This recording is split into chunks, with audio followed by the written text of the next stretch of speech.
Hello বন্ধুরা, বৃষ্টির ওয়েদারে আমার লাঞ্চ মেনু নিয়ে আমি হাজির। সবে মাত্র রান্নাটা কমপ্লিট করলাম, তাও এখনও ভাত হচ্ছে, ভাতটা করছি। আর বাকি সব মেনুগুলো কমপ্লিট, সেইগুলো শেয়ার করার জন্য তোমাদের সাথে চলে এসেছি যে দুপুরে আমি কি রান্না করেছি আজকে। আশা করি তোমাদেরও সবার মনে হয় রান্না কমপ্লিট, তো তোমরাও সেটা শেয়ার করো আমার সাথে। তো চলো আমার রান্না কী সেটা আমি দেখি।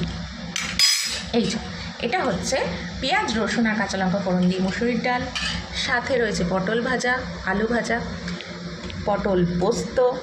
এটা হচ্ছে রুই মাছের ঝোল, গাজর পটল আলু দিয়ে পেঁয়াজ আর গোটা জিরে ফোড়ন দিয়ে পাতলা করে ঝোল। আর এটা হচ্ছে আলু সোয়াবিনের তরকারি। আর এটা হচ্ছে রুই মাছের কালিয়া। আর সাথে রয়েছে আরেকটা জিনিস, সেটা হচ্ছে এই যে বুঝতেই পারছো, মাছের মাথা দিয়ে মুড়ি ঘন্ট। আর টমেটো চাটনি রয়েছেই, আর পাঁপড় তো থাকেই, আর ভাত হচ্ছে। তো এই হচ্ছে আমার আজকে লাঞ্চ মেনু। এবার তোমরা বলো তোমাদের কী কী লাঞ্চ মেনু, সেটা আমার সাথে শেয়ার করো। চলো টাটা।